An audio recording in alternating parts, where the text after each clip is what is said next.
আসসালামু আলাইকুম প্রিয় ষষ্ঠ শ্রেণীর শিক্ষার্থীরা, সবাই কেমন আছো?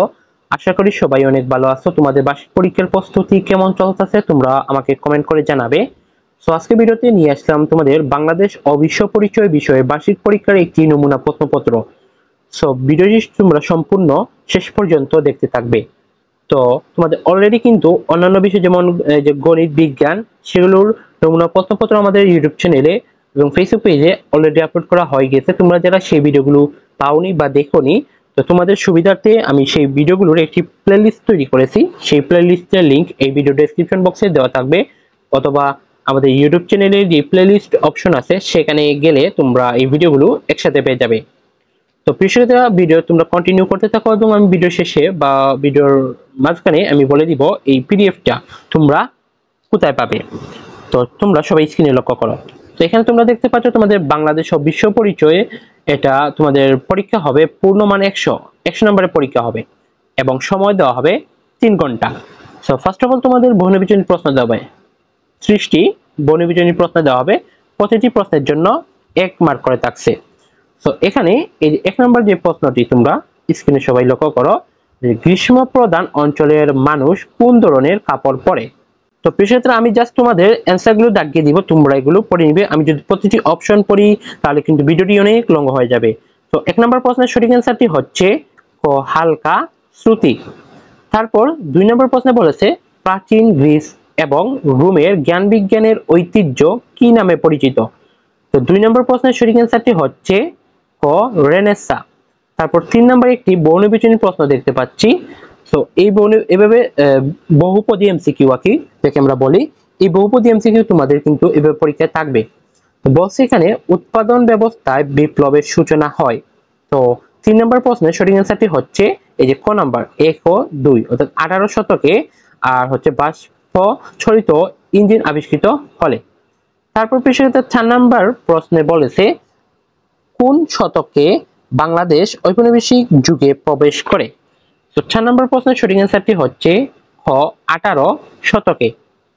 তারপর 5 নম্বর প্রশ্নে বলেছে শেষ পাল রাজা কে ছিলেন। তো 5 নম্বর প্রশ্নের সঠিক অ্যান্সারটি হচ্ছে যে মদন পাল। তারপর 6 নম্বর প্রশ্নে বলেছে পাল সম্রাটগণ কোন ধর্মের অনুসারী ছিলেন। তো 6 নম্বর প্রশ্নের সঠিক অ্যান্সারটি হচ্ছে গ বৌদ্ধ। 7 নম্বর প্রশ্নে বলেছে বৌদ্ধ বিহারের শিক্ষকদের কি বলা হতো। 7 নম্বর প্রশ্নের সঠিক অ্যান্সারটি হচ্ছে গ আচার্য। তারপর প্রিয়ক্ষেত্রীরা এই যে 8 নম্বর প্রশ্নে বলেছে কত খ্রিস্টাব্দে দিল্লির সুলতানি শাসনের অবসান হয়। তো 8 নম্বর প্রশ্নের সঠিক অ্যান্সারটি হচ্ছে খ 1526 সালে। তারপর 9 নম্বর প্রশ্নে বলেছে সংস্কৃতি আসলে কি। তো 9 নম্বর প্রশ্নের সঠিক অ্যান্সারটি হচ্ছে মানুষের জীবন দ্বারা। তারপর প্রিয়ক্ষেত্রীরা 10 নম্বর প্রশ্নে বলেছে সংস্কৃতি কোন ধরনের বিষয় নয়। তো এটার অ্যান্সার হচ্ছে স্থবির। তারপর প্রিয়ক্ষেত্রে একটা উদ্দীপক দিয়েছে, বলেছে এখানে 11 ও 12 নং প্রশ্নের উত্তর দাও। তো 11 নম্বর প্রশ্নে বলেছে সাফওয়ানের লেখালেখি যে পদ্ধতি কিসের অংশ। তো 11 নম্বর প্রশ্নের সঠিক অ্যান্সারটি হচ্ছে খ সংস্কৃতি। তো আমি জাস্ট তোমাদের প্রশ্নগুলো অ্যান্সার বলে দিচ্ছি, ভিডিওটি অনেক লং হয়ে যাবে, যার কারণে আমি আর প্রতিটি অপশন আর পড়লাম না। তারপর 12 নম্বর প্রশ্নে বলেছে এখানে আমরা সাধারণত এই পদ্ধতির প্রকাশ ঘটাই। তো এটাও কিন্তু একটা বহুপদী এমসিকিউ। তো এই 12 নম্বর প্রশ্নের সঠিক অ্যান্সারটি হচ্ছে খ 1 ও 3, এই যে কাগজ দিয়ে এবং কলম দিয়ে। তারপর 13 নম্বরে বলছে আমাদের অর্থনীতির প্রধান খাত হলো। তো 13 নম্বর প্রশ্নের সঠিক অ্যান্সারটি হচ্ছে ঘ 1 2 3, অর্থাৎ তিনটাই সঠিক। তারপর 14 নম্বর প্রশ্নে বলেছে বাংলাদেশ কিরূপ দেশ। তো 14 নম্বর প্রশ্নের সঠিক অ্যান্সারটি হচ্ছে বাংলাদেশ একটি উন্নয়নশীল দেশ। তারপর 15 নম্বর প্রশ্নে বলেছে কোন ধরনের মানুষ রাষ্ট্র ও সমাজের কোনো কাজে আসে না। তো প্রিয়ক্ষেত্রে 15 নম্বর প্রশ্নের সঠিক অ্যান্সারটি হচ্ছে গ অদক্ষ মানুষ। 16 নম্বর প্রশ্নে বলেছে জনগণকে মানব সম্পদে রূপান্তর করার ক্ষেত্রে প্রধান ভূমিকা কাকে নিতে হবে। 16 নম্বর প্রশ্নের সঠিক অ্যান্সারটি হচ্ছে গ রাষ্ট্র। তারপর 17 নম্বর প্রশ্নে বলেছে রাষ্ট্র গঠনের উপাদান কয়টি। 17 নম্বর প্রশ্নের সঠিক অ্যান্সারটি হচ্ছে গ 4টি।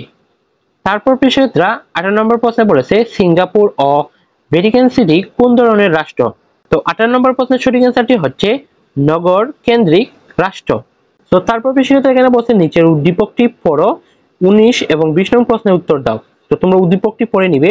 তো 19 নম্বর প্রশ্নে বলেছে কুয়েতে বসবাসকারী বিদেশিদের চলে যাওয়ার কারণ। সো 19 নম্বর প্রশ্নের সঠিক অ্যান্সারটি হচ্ছে ঘ 1 2 3, অর্থাৎ তিনটাই সঠিক। তারপর পেশাক্ষেত্রে এখানে 20 নম্বর প্রশ্নে বলেছে যে ইরাক কর্তৃক দখল করে নেওয়ার কুয়েত রাষ্ট্রের কোন উপাদানটি বিলুপ্ত হয়। তো 20 নম্বর প্রশ্নের সঠিক অ্যান্সারটি হচ্ছে খ জনসংখ্যা। তারপর 21 নম্বর প্রশ্নে কি বলছে আলো ও তাপের প্রধান উৎস হলো। তো 21 নম্বর প্রশ্নের সঠিক অ্যান্সারটি হচ্ছে খ সূর্য। তারপর পেশাক্ষেত্রে 22 নম্বর প্রশ্নে বলছে বাড়ি তৈরি করতে প্রকৃতির কোন উপাদানকে তুমি প্রধান ক্ষেত্র হিসেবে ব্যবহার করবে।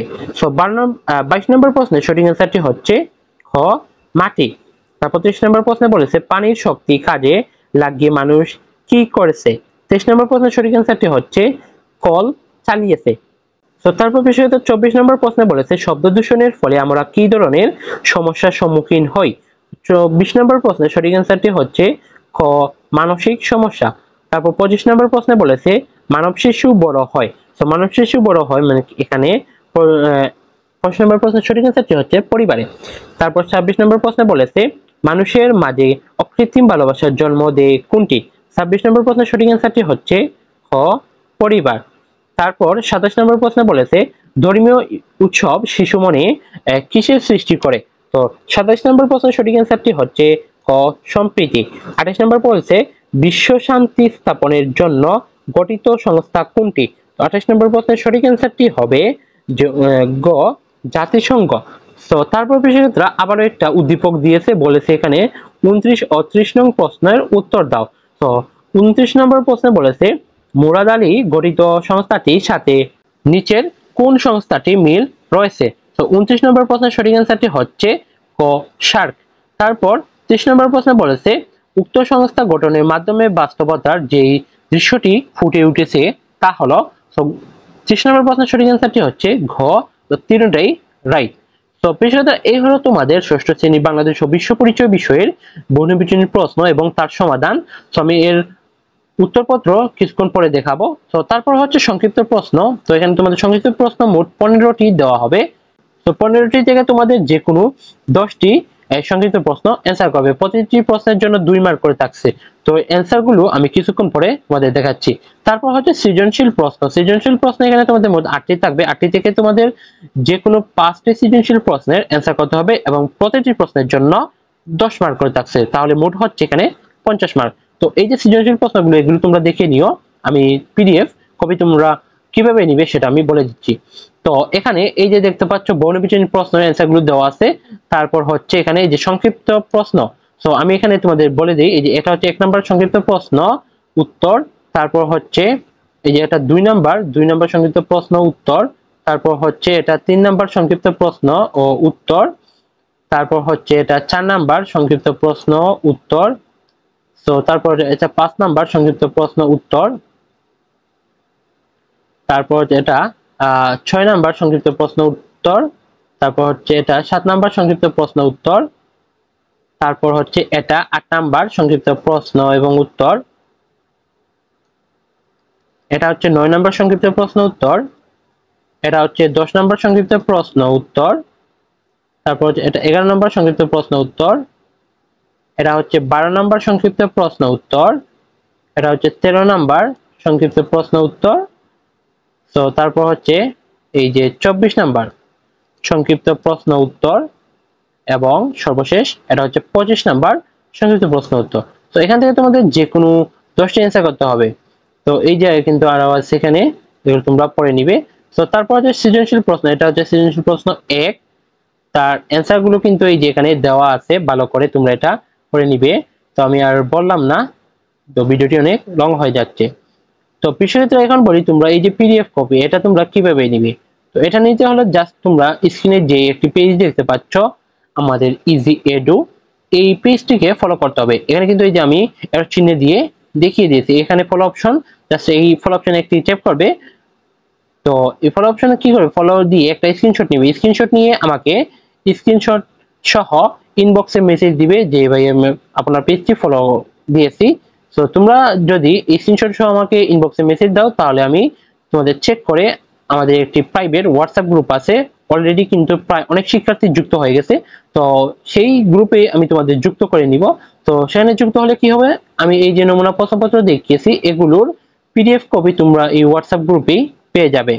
তো আমি যেভাবে বলছি তোমরা সেভাবে করো, তাহলে এটা পেয়ে যাবে। সো বিষয়টা ভিডিও শেষ করার আগে আরেকটি কথা তোমাদের জানিয়ে রাখি, তোমরা যারা এই যে ইংলিশের paragraph composition, letter, email, dialogue, তারপর এই যে স্টোরি এগুলো লিখতে পারো না, যে মুখস্থ করলো তারপর ভুলে যাও, অর্থাৎ যে 5টা 6টা প্যারাগ্রাফ মুখস্থ করো, তো তোমাদের জন্য সলিউশন হচ্ছে আমার একটা ইংলিশ রাইটিং হ্যাক্স বুক আমি এই কয়েক সপ্তাহ আগেই তৈরি করেছি। তো এটার যে বই, এই বইটা আমি কিন্তু অফলাইনে আমার যে কোচিং সেন্টার আছে বা শিক্ষার্থী আছে সেগুলো আমি বিক্রি করছি। তো তোমরা যারা অনলাইনে আছে তোমরা কিভাবে নিবে, তোমরা যদি নিতে চাও তাহলে এই যে এটা স্ক্রিনে একটা পোস্ট দেখতে পাচ্ছ, এই পোস্টে তোমরা এখানে বিস্তারিত বলা আছে তোমরা কিভাবে নিবে এটা।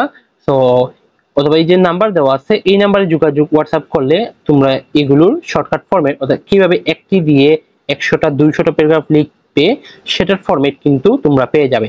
তো স্ক্রিনে দেওয়া যে নাম্বারটি দেখতে পাচ্ছ এই নাম্বারে তোমরা হোয়াটসঅ্যাপে আমাকে যোগাযোগ করলে এগুলো নিতে পারবে।